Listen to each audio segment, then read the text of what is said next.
Tomalcho nafshi, tomalcho besori, beyeretz yoveyo yebni moi.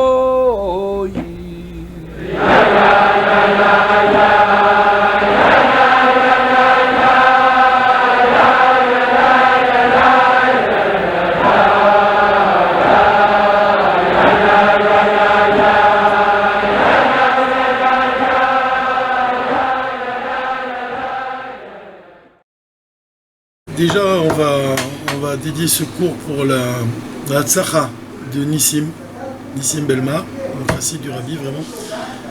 Et puis parce que cette paracha elle est liée avec les Nissim, avec les miracles, et aussi pour le remercier parce qu'il a travaillé pour notre cours, puisqu'il a réalisé une vidéo qu'on va essayer avec l'aide de Dieu d'associer chaque fois au cours. Et il a fait vraiment quelque chose de très beau, et comme c'est écrit, connais-le dans toutes tes voies, d'associer l'art et la chassidoute. Et alors vraiment, je voulais le remercier. Et donc ce cours-là, c'est le Dvar Malchut, puisque de ce Shabbat on lit la paracha de Korach en France. Donc on va parler de cette paracha, mais c'est intéressant ce qu'il dit, parce que de toute façon c'est toujours le même. Dans le Dvar Malchut, il y a toujours la même idée de comment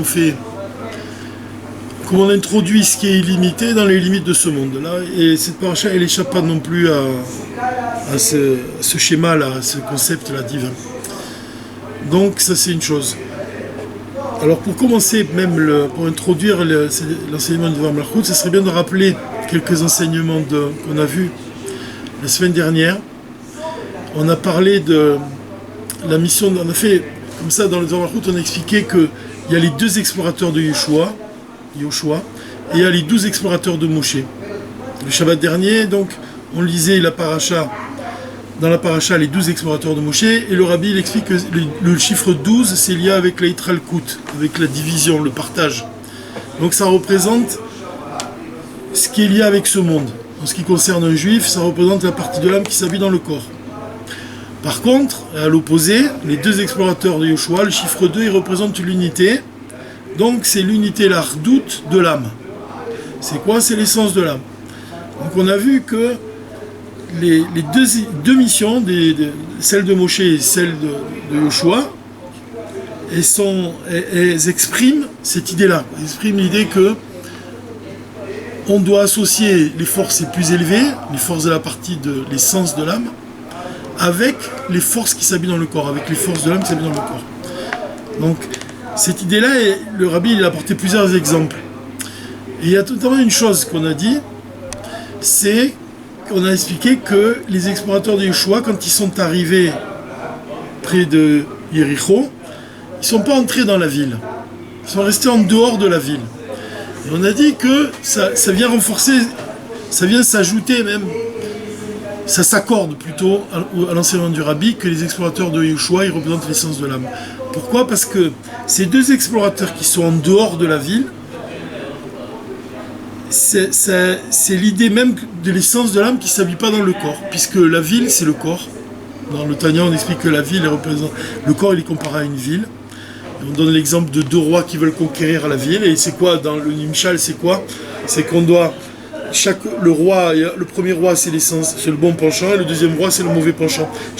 On doit faire chaque fois ce combat pendant la prière. On doit se battre avec le mauvais penchant pour lui faire accepter la volonté de Dieu, donc pour dominer nos pensées, dominer nos actions, dominer nos actes même. C'est pour ça qu'on met le gartel au niveau des reins. Le Rabbi dit qu'on met le gartel au niveau des reins. C'est pas pour séparer le haut et le bas, pas du tout pour ça, c'est parce que les reins ils représentent le fait de raffiner le bien du mal. Et donc c'est le combat qu'on mène pendant la tefila. On doit raffiner, on doit avoir des bonnes idées et chasser les mauvaises. Ce combat-là, c'est le combat de ces 2 rois pour conquérir cette ville. Donc on voit que le corps il est comparé à une ville. Avant le cours, tu m'as parlé de 2 choses bien spécifiques avec ces 2 explorateurs. Ouais. Et on a parlé de l'intégrité. Ouais. Est-ce que à propos de ce dont on parle là, l'essence de l'âme, ça serait pas lié à l'intégrité? Ben oui, Moshe. L'essence de l'âme, c'est lié avec l'intégrité, puisque dans le sens même de l'unité. Et l'unité, c'est ce qui est au-delà même de tous les détails. C'est-à-dire même de l'intégrité. Tu vois, l'essence de l'âme, elle représente le point divin de l'âme. Nekuda, vraiment le Nekuda, le point qui échappe aux limites. C'est pour ça qu'on peut parler de le point qui illumine le palais, dont parle le Zohar. C'est le point, c'est ce qui est divin, qui est au-delà de tout adjectif, toute définition. C'est ce qui est divin. Et alors l'idée que comme on a dit, que le corps il est comparé à une ville, l'idée que les deux explorateurs de Yeshua ne pénètrent pas dans la ville, ça s'accorde avec le fait que l'essence de l'âme ne pénètre pas dans le corps. Mais ce qu'on a oublié de dire la semaine dernière, c'est qu'ensuite il est écrit que les deux explorateurs de Yeshua, quand ils ont terminé leur mission, ils sont retournés voir Yeshua. Et là on pourrait dire que Yeshua il représente le Saint béni soit-il, et l'essence de l'âme, elle retourne se fondre en Dieu, d'une certaine manière, puisque l'essence de l'âme, elle est enracinée dans l'essence divine.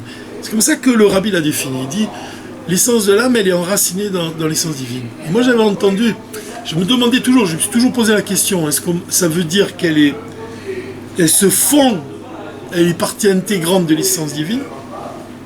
Dans ce moment-là, elle n'a plus d'existence. Et là, le Rav Weiner, il m'avait dit, j'avais posé la question, il m'avait dit qu'elle est enracinée, ça veut dire que comme des racines, il y a quelque chose qui sépare malgré tout l'essence de l'âme de l'essence divine. S'il n'y avait pas un vêtement, alors elle n'aurait pas d'existence. Mais non, c'est délicat comme réponse, parce que d'après ce que même des fois certains écrits du Rabbi, le Rabbi il dit que l'essence de l'âme est fait un avec Dieu. Donc dans quelle mesure? En tous les cas, quand on dit que les explorateurs de Yehoshua, qui représentent l'essence de l'âme, et retournent vers Yehoshua, à ce moment-là, on pourrait dire que Yehoshua, c'est l'essence divine. Et retourne, il y a cette espèce d'élan vers le haut, comme ça, de l'âme, comme la flamme qui remonte à sa source. C'est ça l'idée qui est donnée ici. Mais alors là, ce qui est intéressant, encore plus intéressant, c'est que si on dit que les deux explorateurs ils représentent l'essence de l'âme, alors que les 12 explorateurs de Moshe, ils représentent la partie de l'âme qui s'habille dans le corps. Le Rabbi il dit qu'il faut que chaque juif il a l'obligation de faire des chidushim. Alors on a un ami à Paris, un chassid du Rabbi, qui s'appelle Shlomo Torjman. Il m'a envoyé cette semaine un chidush, comme ça, par WhatsApp, il me dit « Qu'est-ce que tu penses de ce chidush ?» Et moi j'ai trouvé ça tellement beau que je vais vous dire ce qu'il dit. Il dit comme ça, il dit que dans les 12 explorateurs de Moshe, il y en a 2 qui sont restés intègres. Tiens, tu parlais d'intégrité. Il y avait 2 explorateurs qui sont restés intègres. Voilà, mais c'est ce que tu demandes. C'était suite à ça. Eh bien, c'était suite à ça. Ben, regarde, ta remarque, elle est liée avec la sienne.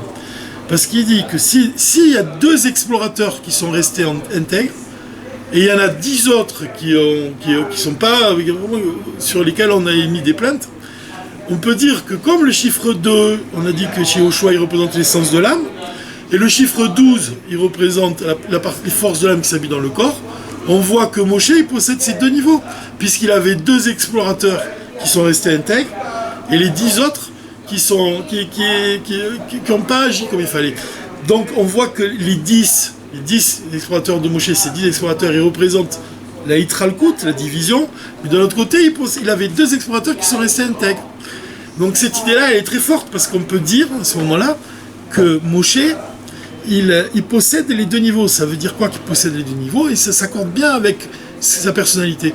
Ça veut dire qu'il est capable de révéler l'essence de l'âme dans les forces de l'âme. C'est ça que ça veut dire.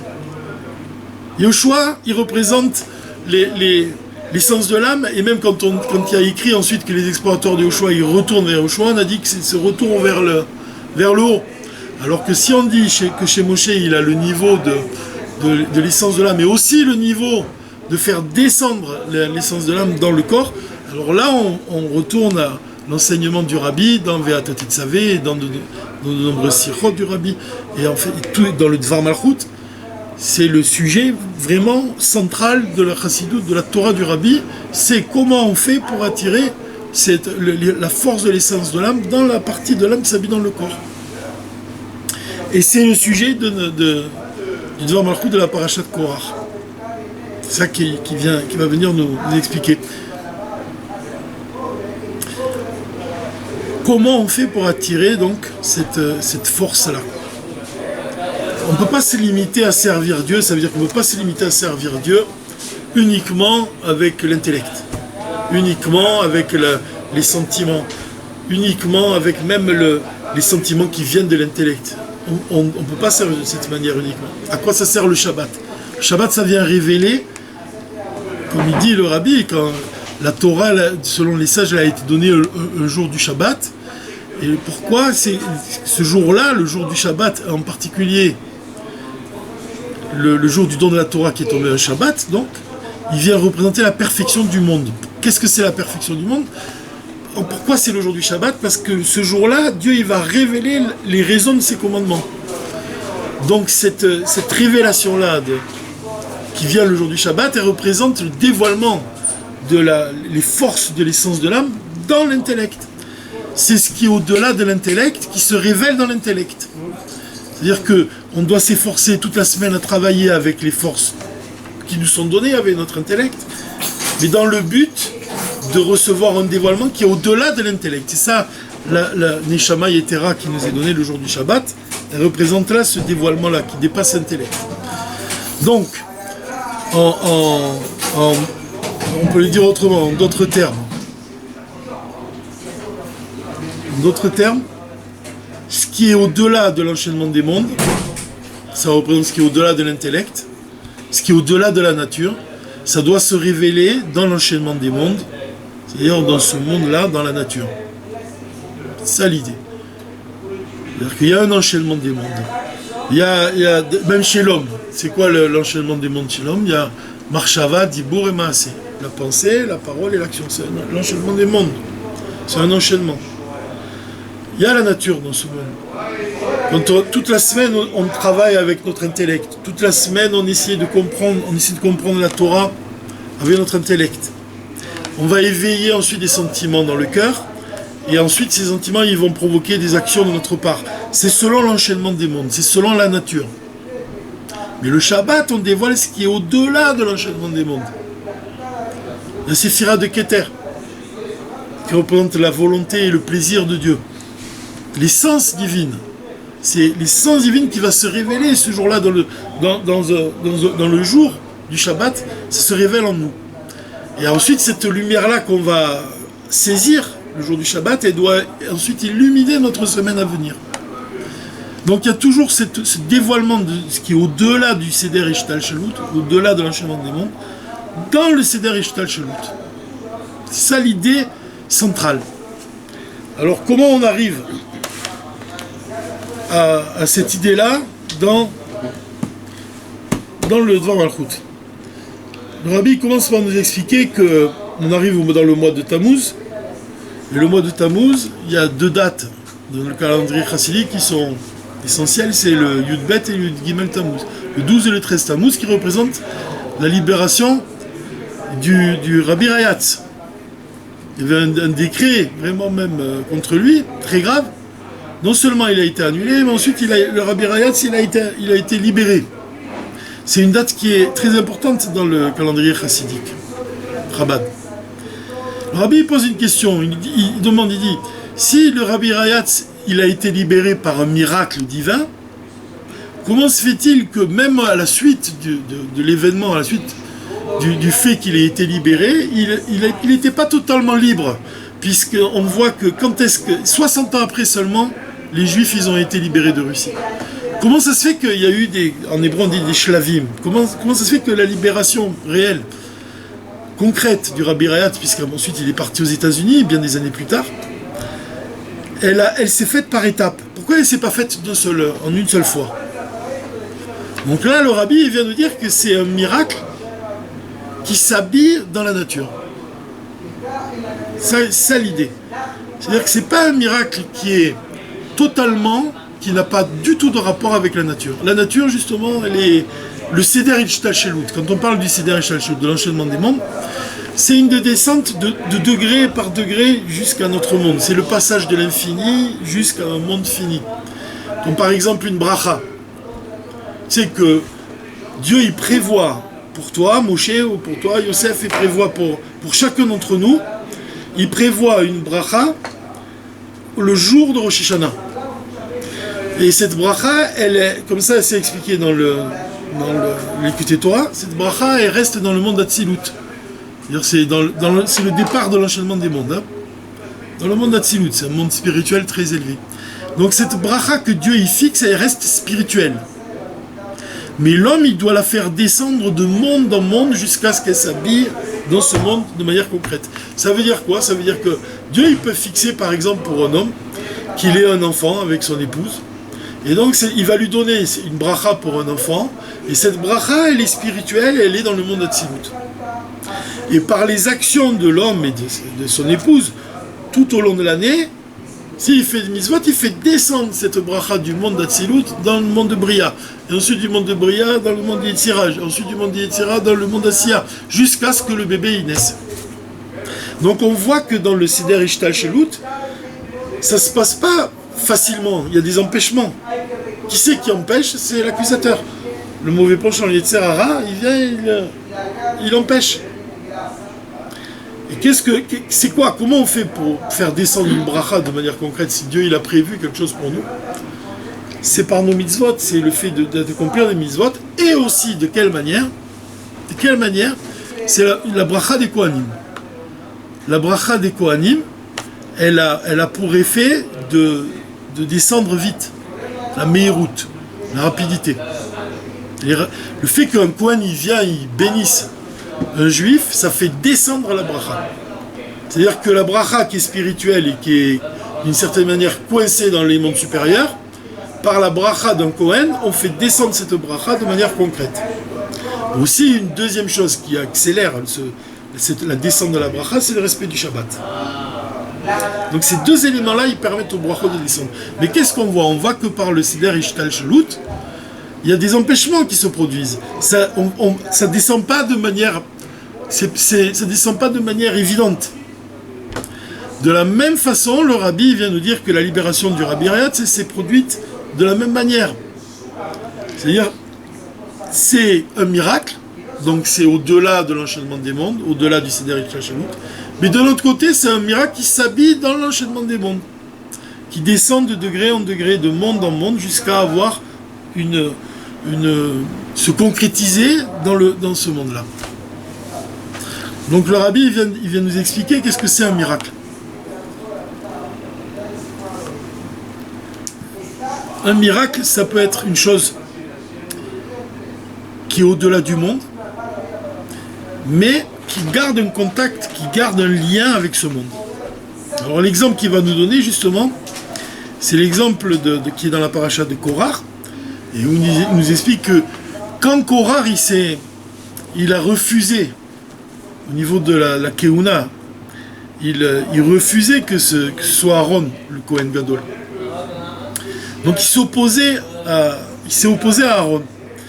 Qu'est-ce qu'il a décidé Dieu pour vraiment les partager? Qu'est-ce qu'il a dit? Il a dit, chaque prince des 12 tribus, ils vont prendre un bâton, ils vont le déposer, et celui qui fleurira, le premier, celui-là, ce sera un signe de celui que j'ai choisi pour être Kohen. Et alors qu'est-ce qu'on voit? On voit que dans la nuit, il y a des amandes qui ont fleuri sur le bâton d'Aaron. Des amandes. Les amandes, d'habitude, elles fleurissent en 21 jours. 21 jours, c'est selon le Seder Ishtalshelut, selon l'enchaînement des mondes. Et là, elles ont fleuri en une nuit. Pourquoi Dieu il a fait fleurir le bâton d'Aaron? Il aurait pu le faire pousser des amandes sur le bâton, ça suffisait pour dire que voilà, c'est un miracle. Les amandes elles ont poussé sur le bâton, on voit des amandes sur le bâton, c'est lui que j'ai choisi. Non, il a fait, le verset il dit qu'il y a des bourgeons, ça a poussé de manière naturelle. De quelle manière? C'est-à-dire que le bâton, c'est écrit dans le paracha, c'est écrit le bâton d'Aaron avait fleuri pour la maison de Lévi, il avait fait sortir une fleur, germer un bourgeon et se développer des amandes. C'est ce qu'on voit sur la terre. C'est-à-dire que d'abord il y a une fleur, ensuite il y a un bourgeon et ensuite il y a des amandes. C'est ce qu'il a fait sur le bâton. Le miracle qu'il a fait, c'est que les amandes, elles ont poussé de la même manière qu'elles poussent sur la terre. La différence, vous voyez la différence? Il aurait pu faire pousser les amandes sans qu'on voit la fleur, sans qu'on voit le bourgeon. Non, on voit la fleur, on voit le bourgeon et on voit les amandes. Donc ça veut dire quoi? Ça veut dire que c'est un miracle qui est au-dessus de l'enchaînement des mondes, qui est au-delà des mondes. C'est un miracle, c'est-à-dire que c'est pas quelque chose qui est naturel, mais qui s'habille dans la nature. Ça veut dire qu'il suit malgré tout l'ordre naturel des choses, puisqu'on voit des fleurs, des bourgeons et des amandes. Pour quelle raison il a fait ça? Pour quelle raison Dieu il fait un miracle, mais un miracle qui s'habille dans la nature? Pour quelle raison? Pour le cacher, pour pas le dévoiler. Pour cacher quoi? Non, on voit que c'est un miracle, parce qu'un bâton ça fait pas pousser des amandes. Pourquoi il a pas fait qu'on voit des amandes sur le bâton? Pourquoi il a fait qu'il y a quelque chose qui reste de la nature? On voit les fleurs, c'est exactement comme ça que ça se passe quand ça pousse vraiment sur Terre. On voit des fleurs, on voit des bourgeons. Pour essayer de faire croire que ça n'en est pas un. Il y a un peu de ça, mais quelle est l'idée? Pourquoi le miracle qui s'habille dans la nature, il a une importance? Le rabbi, il explique que tout ce que Dieu il a créé, c'est pour son kavod. Mais il a créé l'homme aussi. Mais ça aussi, c'est pour son kavod. Mais pourquoi il a créé le monde de telle façon que l'homme, il sait que c'est Dieu qui a créé le monde. L'homme, il sait même de quelle manière il a créé le monde. De quelle manière il a créé le monde? Par les 10 commandements, les 10 paroles. On sait que le monde il a été créé par la parole de Dieu. Pourquoi Dieu il se cache pas dans la création? Pourquoi Dieu il transparaît dans la création? Pourquoi on sait que c'est lui, le maître du monde, c'est lui qui a créé le monde? Pour quelle raison? C'est parce que Dieu il veut qu'on participe aussi à la création. Il veut que chaque fois qu'on fait une bracha, hein, quand tu bois un verre d'eau, c'est l'exemple qu'il donne le rabbi, il fait de boire un verre d'eau, il dit qu'on dit que tout a été créé par la parole de Dieu. Chaque fois qu'un homme il fait une bracha, il dévoile Dieu dans le monde. Il dévoile même que l'eau qu'il boit à ce moment-là, elle provient de la parole de Dieu. Mais ce qui est intéressant, c'est que le rabbi vient nous dire l'enseignement du Baal Shem Tov, selon lequel la parole de Dieu elle subsiste à tout jamais dans le ciel, c'est-à-dire qu'à chaque moment, Dieu il crée le monde, il le maintient en vie. Et c'est pour ça qu'à chaque fois que tu fais une bracha, tu dévoiles que Dieu il maintient le monde à chaque instant. Pourquoi il crée le monde à chaque instant? Pour quelle raison? Le rabbi il écrit noir sur blanc. Dans le Devar Malchut, c'est écrit vraiment noir sur blanc. Il écrit pour qu'il y ait un lien permanent avec Dieu. C'est-à-dire que Dieu, il crée le monde à chaque instant pour être lié avec toi à chaque instant. Il est lié à nous à chaque instant. Le fait que nous-mêmes, on dit une bracha, et puis combien on dit de bracha dans la journée, on dévoile que c'est Dieu qui maintient le monde à chaque instant. Ça veut dire qu'on a un lien avec Dieu à chaque instant. À chaque instant. De la même manière qu'il crée le monde, il le maintient à vie à chaque instant. Un juif, par le fait de dévoiler Dieu à chaque moment de sa vie, dès qu'il se lève le matin, Modani, il reconnaît Dieu. Chaque bracha qu'il fait, pendant la prière, dans le fait d'accomplir les commandements divins, il dévoile qu'il est lié à Dieu à chaque instant et que même il dévoile la parole de Dieu qui anime ce monde à chaque instant. Donc il a un lien qui est permanent avec Dieu. Et c'est la même chose pour les miracles. Dans les mots du rabbi, peut-être c'est bien de dire dans les mots ici. Comment il dit ça?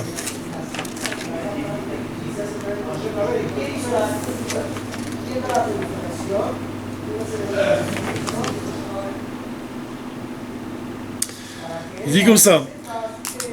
Beshat Abria, au moment où Dieu il a créé le monde, Kolze Meave Uchacha, Shakadosh Baruch Hu Achen Rotse, Dieu il veut chez les Nivraïm, il y ait Kesher Tmidi Imaboré. qu'on ait un lien permanent. Dieu, il veut qu'on ait un lien permanent avec lui.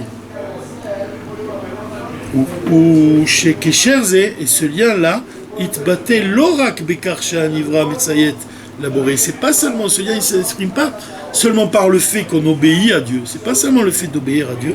Et là, she'anivra yachol kavyachol léosif, mais que qu'un homme il peut ajouter léosif birvodo she'laboré dans la gloire de Dieu, ajouter de la gloire à Dieu. De quelle manière un juif et un homme, il peut dévoiler ça, le kavod de Kadosh Baruch Hu, par le fait qu'un juif il utilise la création de ce monde, l'irvodo chez la Kadosh Baruch Hu. Alors ce détail-là, il dévoile la parole de Dieu qui est à l'intérieur. Comme on a dit, le fait que tu dis une bracha sur un verre d'eau, chez Akol Yabidvaro, tu dévoiles que l'eau elle-même, elle est créée par Dieu. Ou que chez Mishtamesh Ba Pam ne s'est fait, et quand tu bois encore un verre d'eau, tu utilises une deuxième fois. Az Otoprat Megale et Advar Hashem Achadash, alors tu dévoiles à nouveau que tout vient de la parole de Dieu. Que c'est Dieu qui a créé cette chose-là. Donc là, il prend l'exemple du verre d'eau. Et de la même façon pour ce qui concerne les miracles. Kadosh Baruch Hu רוצה שהנברא עצמו יגלה את כבודו של הקדוש ברוך הוא, לכן גם כאשר הדבר נעשה על ידי נס, même quand la chose elle est réalisée au moyen de miracles, même quand Dieu il fait un miracle et qui est au-delà de la nature, il le fait de manière באופן כזה שיחדור בתוך הטבע, que ce miracle il va pénétrer malgré tout dans la nature. Comme on a dit par exemple pour le bâton d'Aaron, dit que c'est en quoi on voit que le miracle il pénètre dans la nature. Dans quoi il garde un côté naturel par le fait que les amandes elles vont pousser exactement de la même manière qu'elles ont l'habitude de pousser, mais sur un bâton. Donc il y a quelque chose de la nature qui est gardé. La reine Yeshinyan Meyuchad Beka. Dans le bâton d'Aaron, par exemple, chez Adavar, il y a assez tort kol seder ishtal shelou, tu vois, la chose elle est faite à travers l'enchaînement des mondes, c'est-à-dire dans la manière dont le bourgeon il va apparaître sur le bâton, la fleur, le bourgeon et la menthe. Donc ça c'est le seder ishtal shelou. À Ragil, c'est ce qui est habituel. Mais c'est au-delà du seder ishtal shelou aussi, puisque comment il peut faire pousser quelque chose sur un bâton de bois. Donc on voit que c'est l'union entre ce qui est au-delà de la nature et la nature elle-même. De la même façon, qu'est-ce qui s'est passé le jour du Gimel Tammuz? Il s'est passé que Dieu il a arrêté la course du soleil pour que Yahushua il gagne la guerre. Vous connaissez ce miracle qu'il y a eu? Il a arrêté la course du soleil. C'est la première fois même qu'on dit que Dieu il a obéi à la voix d'un mortel, à la demande de Yahushua. Parce que s'il avait peur de quoi, Yahushua? Qu'il n'avait pas le temps de vaincre son ennemi, à cause que si la nuit tombait, il ne pouvait plus voir. Donc il a demandé que Dieu il suspende le soleil et qu'il arrête sa course. Là-dessus, le rabbi il dit, ça c'est au-delà de la nature. Alors de quelle manière il a arrêté la course du soleil? Est-ce qu'il a arrêté le soleil, seulement le soleil et la lune? Ou est-ce qu'il a arrêté tous les astres en même temps? Toute la course de tout? Parce qu'il y a un mouvement des astres. Et c'est pas seulement le soleil, il y a pas seulement la course du soleil, il y a aussi celle de tous les astres ensemble, on est d'accord? Je ne suis pas très fort en astronomie, mais il y a comme ça, même c'est écrit dans le Tanya, que tous les astres, en fait, le mouvement des astres, il se prosterne devant Dieu. C'est comme si le temps s'était arrêté. Voilà, mais de quelle manière il a arrêté le temps? Est-ce qu'il a arrêté seulement le soleil ou il a arrêté tous les astres avec tout le cycle, tout le mouvement naturel, tout le système? Alors, parce qu'il dit qu'il y a plusieurs façons il y a plusieurs miracles. Des fois, il y a un miracle où Dieu il va changer, par exemple, une seule chose, mais il ne change pas l'essence de la chose. Comme par exemple, quand il a transformé l'eau en sang, quand la malédiction qui s'est passée, les plaies en Égypte. Qu'est-ce qu'il a fait? Il a transformé l'eau en sang. Mais pour les Juifs, ça restait de l'eau. Seulement pour les Égyptiens, ça devenait du sang. Donc on voit que l'eau, elle s'est pas réellement l'essence de l'eau, elle est restée. Donc c'est un détail qui a été changé dans ce miracle. C'est l'eau elle-même qui a été, pendant un moment, elle se transformait en sang pour les Égyptiens. Mais c'est pas l'essence de l'eau qui s'est transformée. Alors que quand il donne l'exemple de la main, quand Moshe il a mis la main et qu'il a attrapé quand il a sorti, il avait la lèpre. Là, qu'est-ce qu'il a fallu un deuxième miracle pour que sa main redevienne saine, qu'elle n'ait plus la lèpre. Donc là, on voit qu'il a changé l'essence même de la chose. Donc tu vois qu'il y a des miracles qui ont un effet différent.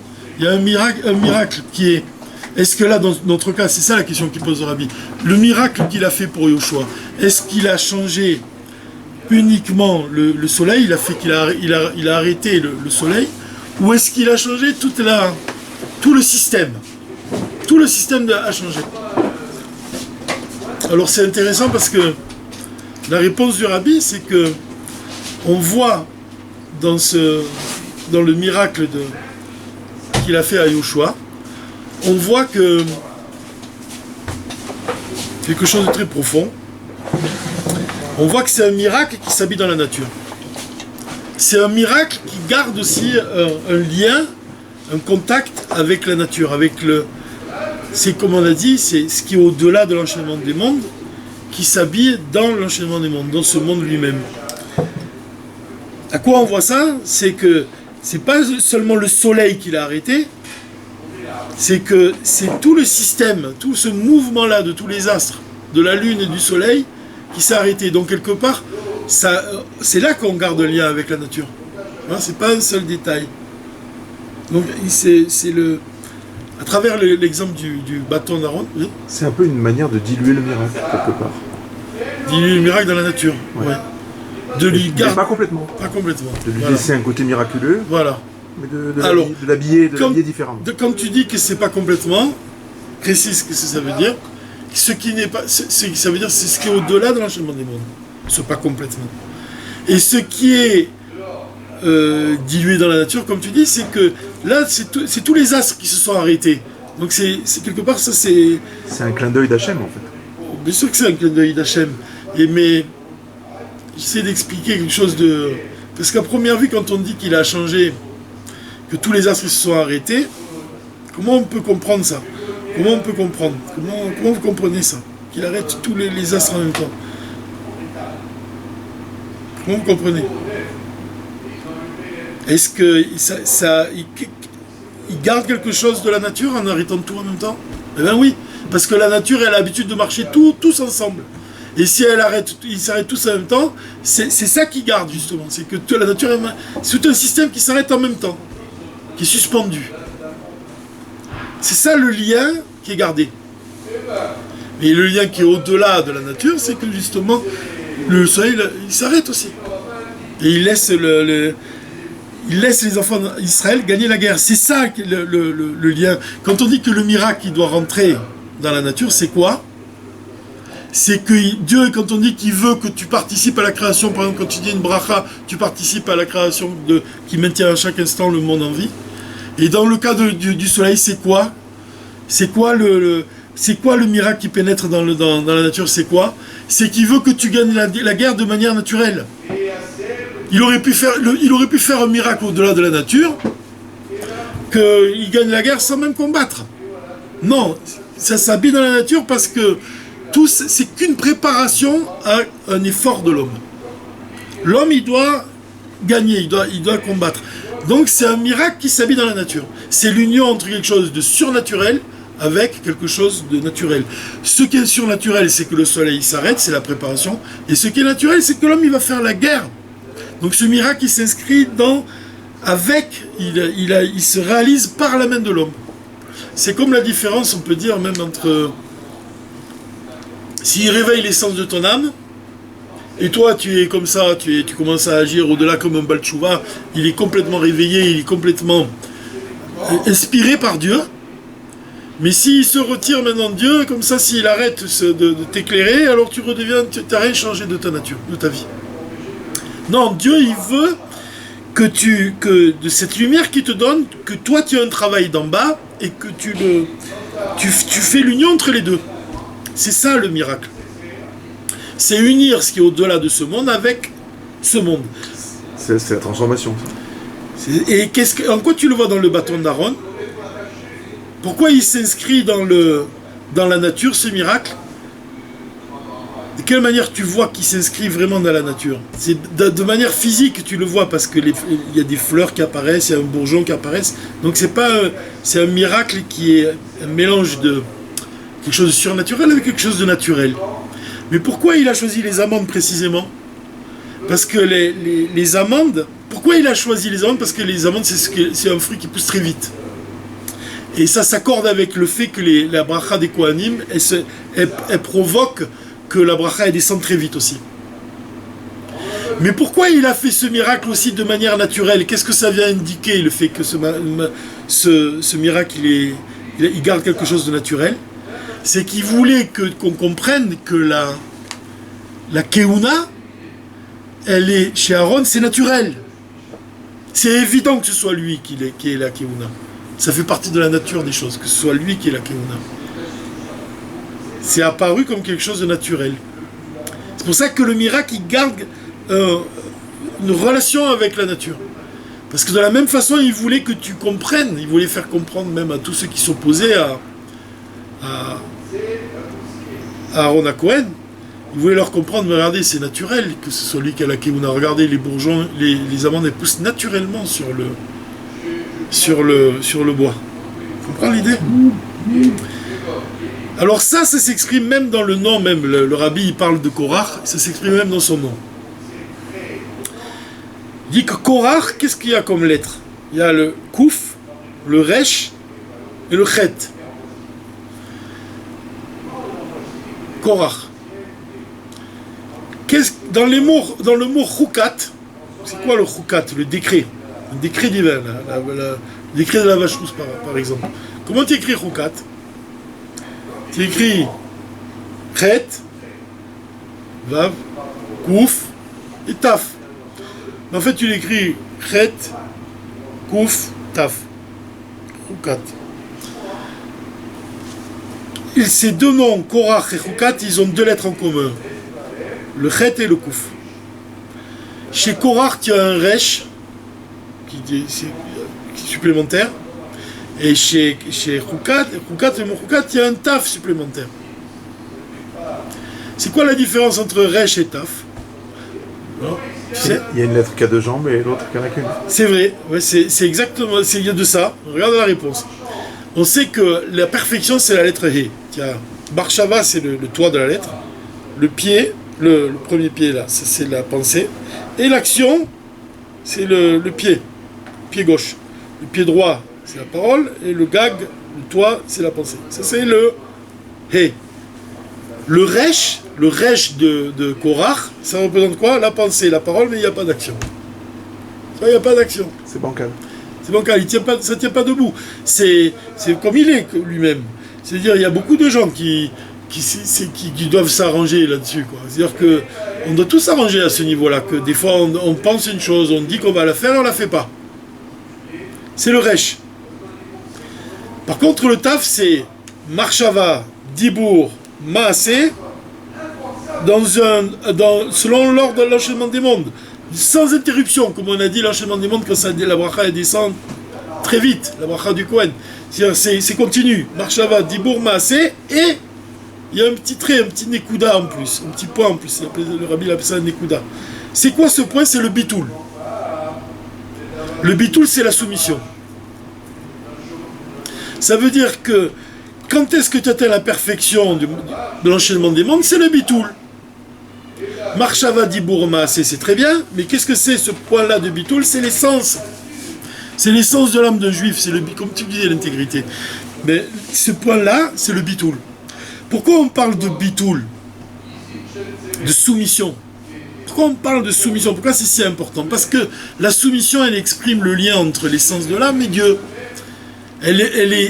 Quand tu dis que tu es lié à Dieu, comme il a dit, en lui je m'unifie, il a dit Rabbi Shimon Bar Yochai, on a vu ça la semaine dernière.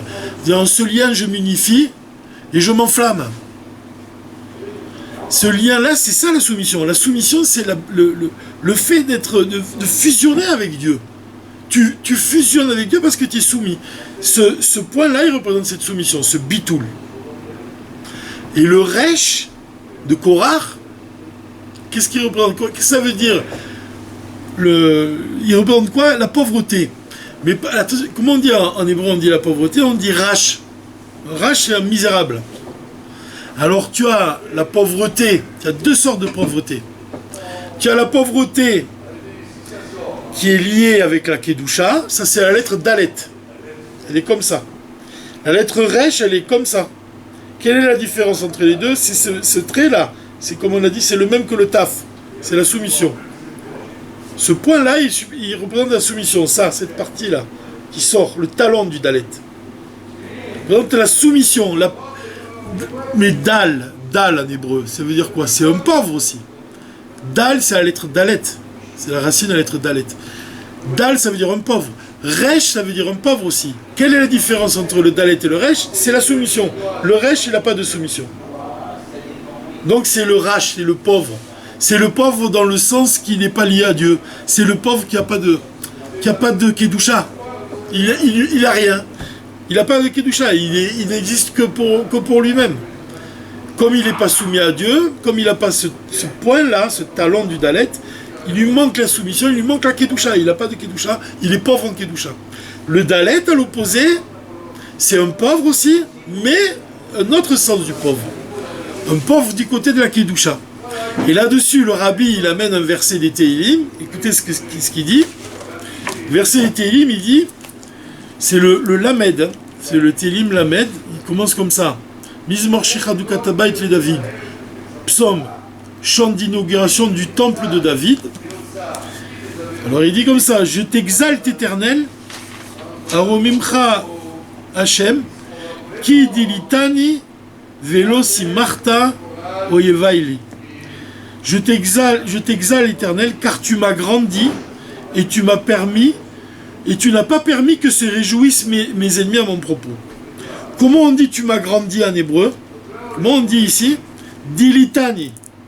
Dilitani. Qui dilitani? Tu m'as grandi, c'est dilitani. Qu'est-ce que c'est les mots, les lettres dilitani, la racine des lettres dilitani? Dalet, la met taf, dalet. Pauvre, ça s'apparente à une élévation.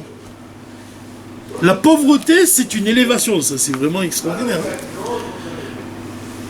La pauvreté, c'est une élévation. C'est pour ça que la pauvreté du côté de l'autre côté de la sainteté, ça représente l'absence de Kedusha la plus totale, c'est le Resh de Korach. Mais Roukat, le décret, c'est quoi un décret? Ça vient de l'essence de Dieu. C'est quelque chose qui est au-delà de l'intellect. C'est quelque chose qui est au-delà du Sider Ishtal Shelut. C'est ce qui est le plus élevé. C'est le plus élevé. La mitzvah de la vache rousse, c'est un décret. Mais un décret, même, c'est lié avec Rakika. Le fait d'être gravé. Qu'est-ce qui est gravé? C'est la parole de Dieu dans les 10 commandements. Ce qui est gravé, c'est relatif à l'essence de Dieu. Donc, tu vois, d'un côté, la richesse qui vient d'un non-juif, parce qu'il a de la Kedusha, c'est un pauvre. Et parce que le pauvre, c'est une élévation. C'est une élévation. Dal, comme tu dis, tu vous rappelez de ça, Dal, c'est le pauvre du côté de la Kedusha. Rash, c'est le pauvre du côté de l'autre côté de la Kedusha. Donc, même si tu lis, il y a des explications du rabbi qui dit comme ça, pourquoi cet Élim, il commence par parler de l'inauguration du temple, qui était attribué à David, bien qu'il ait concrètement été construit par Shlomo, son fils. En effet, le temple était constitué de terre et de pierre, les éléments les plus humbles de la matière. Tu as vu? Le temple, il est construit de terre et de pierre, c'est les éléments les plus humbles de la matière. Tu vois que la pauvreté, c'est lié avec l'élévation la plus élevée, puisque c'est l'endroit où réside Dieu. De même, David était l'homme le plus humble, totalement soumis à Dieu. Sefer HaMaamarim, c'est 1718, page 319. La pauvreté, elle est liée avec la richesse. Le Kéli de la richesse, c'est la pauvreté. Même moi, j'avais trouvé comme ça, la semaine dernière, un chidouche.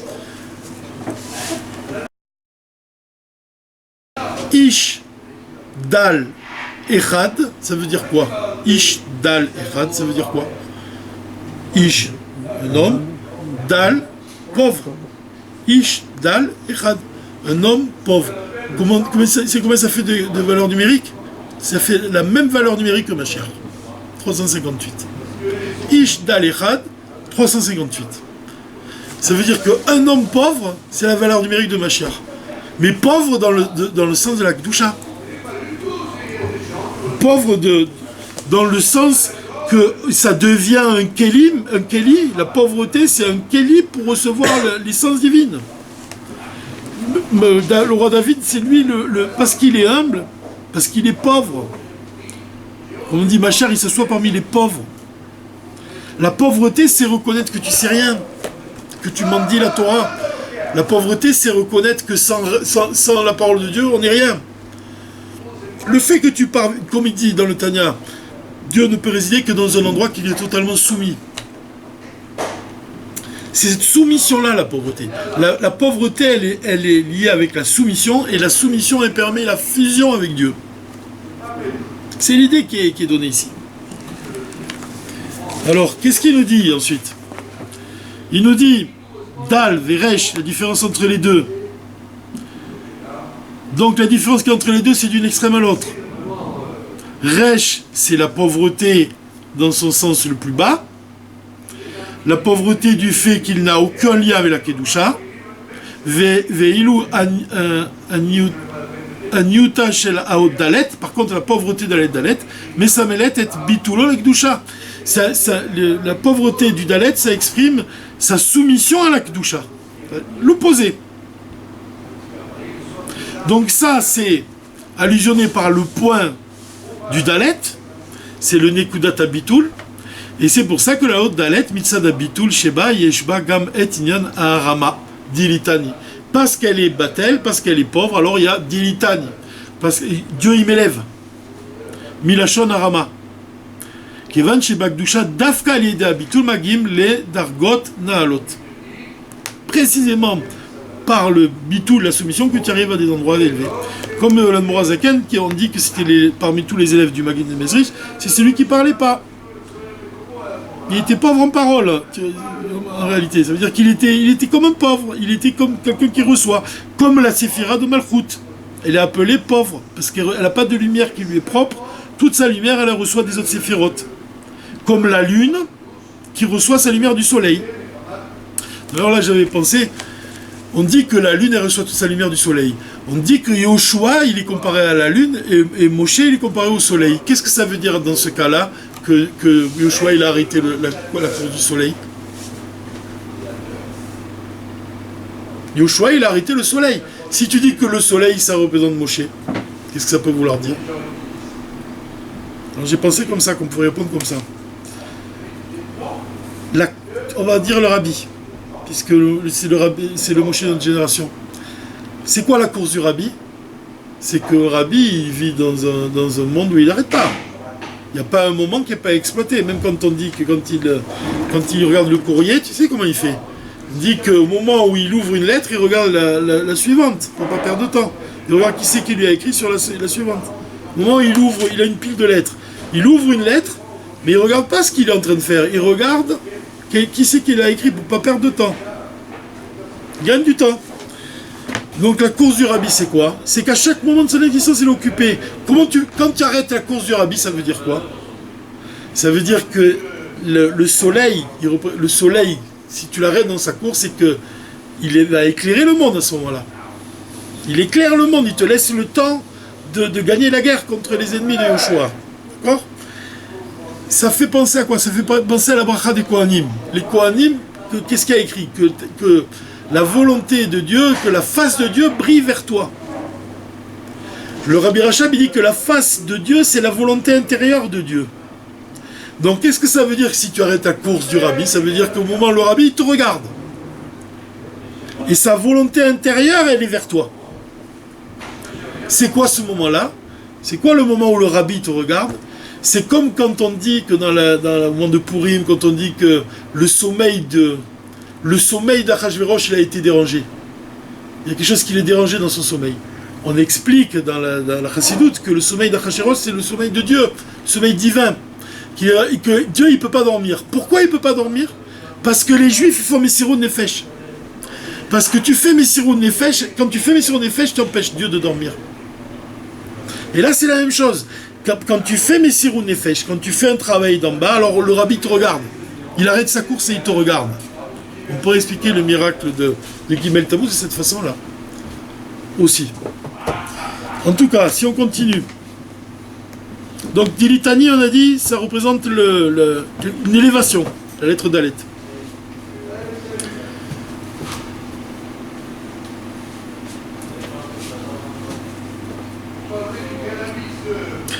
Qu'est-ce qu'il dit aussi, quelque chose de très intéressant. Il dit que le mois, puisque là maintenant c'est Rosh Chodesh Tov du mois de Tammuz, c'est quoi le mois de Tammuz? C'est lequel mois de l'année?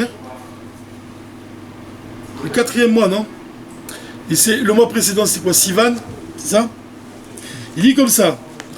Chodesh Sivan ou à Chodesh Ashishi. C'est le 3e mois de l'année. Chodesh Tammuz, c'est le 4e mois. C'est quoi la 3e lettre de l'alphabet? C'est Gimel. C'est quoi la 4e lettre? C'est Dalet. Ça fait quoi? Gimel, Dalet. C'est quoi? Gmul Dalim. Le fait d'aider, comme c'est expliqué, d'aider, de donner. C'est le don de la Tzedaka. On dit que le Gimel, même si tu regardes la forme du Gimel, il a comme un pied vers le Dalet. Le Dalet, il représente le pauvre. Et le pied du Gimel, il vient donner au pauvre, mais qui ne regarde pas le Gimel. Il reçoit l'argent de dos. Parce qu'il est gêné. On dit que c'est comme ça qu'on doit donner la tzedaka, sans gêner la personne, aux pauvres auxquels on donne. C'est le fait de donner, de dispenser, de donner des bienfaits. Alors, comme ça, Utiot Gimel Vedalet, Merumez les Inyan Gmul Dalim, le fait de donner aux pauvres. C'est quoi? La Hashpa, le fait de donner, mais à Chodesh Ashlishi, il y a une Hashpa du Chodesh Sivan, une influence du 3e mois du Sivan, les Chodesh Arevi, qui est le mois de qui dit que c'est comme un dli, c'est comme un seau. Dli, c'est aussi un seau. Donc c'est dal, c'est quelque chose qui reçoit comme... Tiens, c'est pour ça que Sifra Marcout aussi, peut-être est comparé à un seau, parce qu'elle reçoit comme un seau, il reçoit de l'eau. Alors qu'est-ce qui s'est passé au mois de Tammuz? Il s'est passé quelque chose de négatif, puisqu'on a emprisonné le Rabbi Hayat. Kacher aliédé à Ashpa, mi à Chodesh al Shishi, mais si on influence le mois de Shishi, le mois de Sivan, il va influencer le mois de Tammuz, ça va transformer quelque chose, l'emprisonnement, en libérant, la libération du Rabbi Hayat. Et ça, c'est allusionné par la forme des lettres. Comme on a dit, c'est le Dalet et le Resh. Quand on a fait la différence entre Korach et Chukat. Donc qu'est-ce qu'on a vu? On a vu que le point le plus important, c'était quoi? C'était le Dalet, c'était la soumission. C'est par cette soumission-là qu'on peut changer les choses, qu'on peut attirer le divin, ce qui est au-delà de les Seder Shelut, dans ce monde. Et c'est ça le miracle. Le miracle, c'est comme tu fais. C'est pour ça que Dieu il fait des miracles, il s'habille dans la nature. Pour te montrer que nous-mêmes dans notre vie, on doit attirer le miracle. C'est quoi dans notre âme? C'est l'essence de notre âme. C'est le bitoul, notre soumission à Dieu. Elle doit s'investir dans notre nature. Quand tu parles du miracle qui s'habille dans la nature, on a parlé du soleil qui va briller, mais tout en gardant avec le cycle naturel des choses. Donc c'est un miracle qui s'habille dans la nature. Mais chez l'homme, c'est quoi le miracle qui s'habille dans la nature? Il te donne l'exemple de la Parnassa. Dans la Parnassa, c'est quoi le miracle? C'est la Emouna, que tu sais que le Dieu il va te donner ta Parnassa. Mais c'est quoi le miracle qui s'habille dans la nature? C'est que tu dois travailler dans la nature de ce monde en faisant un réceptacle. C'est ça le miracle qui s'habille dans la nature. Ça veut dire que la Emouna en Dieu, que Dieu c'est lui qui va te donner la Parnassa, ça s'habille dans ton travail à toi. Donc Dieu, tu vois qu'on demeure toujours associé à Dieu. Mais pas associé dans seulement de l'ordre naturel des choses, mais associé avec ses miracles.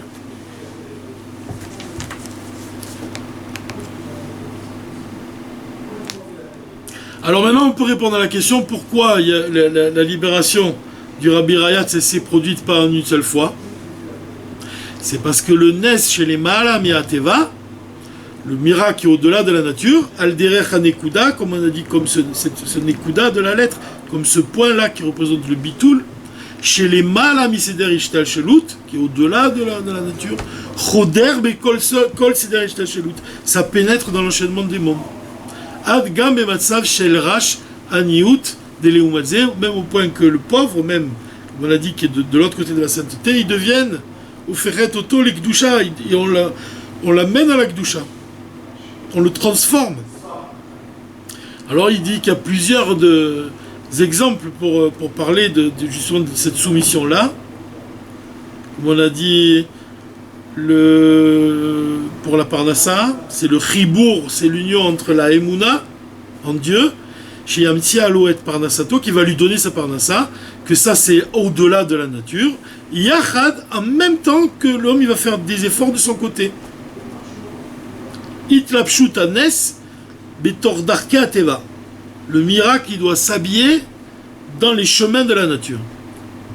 Alors il dit qu'il y a Futsuma Enotra Chutsa, ce qu'il a dit le Mashiach au Baal Shem Tov, quand tes sources se répandront à l'extérieur, c'est allusionné aussi dans la lettre Dalet. De quelle façon? On a dit Dalet, c'est le Bitoul, le Nekudat Bitoul, le talon, Nekudat Bitoul, Chadura Bechol Metziuto Shel Yehudi, qui pénètre dans toute l'existence de ce juif-là, dans toute son existence, ce point-là, il va pénétrer en lui, ce bitou-là, c'est la révélation de l'essence de l'âme. En lui-même, il révèle l'essence de l'âme dans son intellect. Il se dépasse totalement. Alors, qu'est-ce qu'il fait quand il arrive à ça? Chez Kol Inyano, Eino Ela Leafit Sedvar Hashem, pour, comme il a dit, que le Rabbi Raz, on va donner jusqu'à notre dernière goutte de sang pour répandre l'enseignement de Dieu, les sources de la Chassidoute, à l'extérieur. Ma'anyotecha. Tu vois, Ma'anyotecha, ça représente tout ce qui est divin, c'est la barre du Dalet. Kavarochav, celle-là. Le bitoul, de dire que tu agis de toutes tes forces pour répandre tout l'enseignement divin, c'est la rochav, la largeur de la lettre. Chutza, c'est le pied du Dalet vers le bas, dans les endroits les plus bas. Ça, le Dalet, il symbolise cette idée-là. Donc, il y a Futsum Ma'anyotecha Chutza. Le fait de faire don de son existence, le talent du Dalet, pour diffuser la Chassidoute, c'est le toit du Dalet, et le pied du Dalet vers le bas, dans tous les sujets de ce monde. Ad lechutza shen lemata imeno, jusqu'au point le plus extérieur, c'est le pied du Dalet. Alors il dit, on va finir cette histoire, il dit comme ça, Al-Derer Hassipour, un jour un chassid, il allait en Russie, et il y a le policier qui lui a demandé où tu vas, qui c'est qui va, où tu vas toi, qui tu es toi qui va. Il lui a répondu Bitoul Oler. Bitoul il va. Il dit comme si son nom c'est Bitoul. Donc il a répondu même en russe, il lui a dit en russe Bitoul Oler. Alors là il dit Veshuv Nikarim Kan Shne Anyanim. On voit ici la Nekuda du Bitoul de la Kedusha, c'est-à-dire qu'il est soumis à Dieu et ça pénètre même dans la langue qu'il parle. Il répond à un agent de police. Et il dit que quand tu fais ça, quand un juif il a ce bitoul-là pour la Kedusha, il dit même les peuples du monde, même les goïms, les peuples du monde, ils vont t'aider dans ta mission. Ils t'aident dans ta mission. Ils ne s'opposent pas. Parce que dans d'autres sikhot, le rabbi il a expliqué que le monde, il attend que tu l'élèves. Ça veut dire que même les peuples du monde, même ils attendent que tu les élèves. C'est-à-dire qu'ils vont t'aider à réaliser ta mission de diffuser les sources de la Chassout à l'extérieur. Et là, je voulais dire juste ce mot-là. Quand on a étudié dans les derniers Varmachout, on a parlé d'Amorazaken, que de son pupitre, il disait que quand il voyait son pupitre en bois, il disait « J'ai médité au fait que l'essence de Dieu, elle est à l'origine de la matière de ce monde. » C'est ça l'union entre ce qui est au-delà de l'enchaînement des mondes et ce monde matériel. C'est-à-dire qu'il voit la parole de Dieu dans la matière de ce monde. Il la voit concrètement. Et il fait le lien avec elle. Ça veut dire que ce Nekuda, ce point-là qui représente l'essence divine, ce point-là du Dalet, c'est le Rabbi aussi. Le Rabbi, c'est celui qui unit les mondes entre eux. C'est-à-dire c'est lui qui fait le lien entre ce monde matériel et l'essence divine. Et en même temps qui va unir l'âme d'un juif avec la volonté profonde de Dieu. Donc ce bitou-là qui représente la soumission, là, c'est-à-dire que même dans un... Et c'est ça qu'on doit comprendre, c'est que même quand Dieu il fait un miracle, il le fait de telle manière que toi-même tu saches voir que tu participes à ce miracle d'une certaine manière, que tu dévoiles Dieu à travers ce miracle, et ce miracle-là, il garde un lien avec ce monde-là. Mais si tu regardes l'histoire de Mourazaken, c'est la même chose. Lui, il voit le miracle de Dieu dans la matière de ce monde. Même dans un pupitre, il voit un miracle. C'est-à-dire que le rabbi ici, il parle des miracles que Dieu a accomplis qui sont au-delà de l'enchaînement des mondes, mais tu pourrais dire la même chose même dans le simple miracle de l'existence, le fait d'être vivant, qu'il faut savoir voir l'existence de Dieu.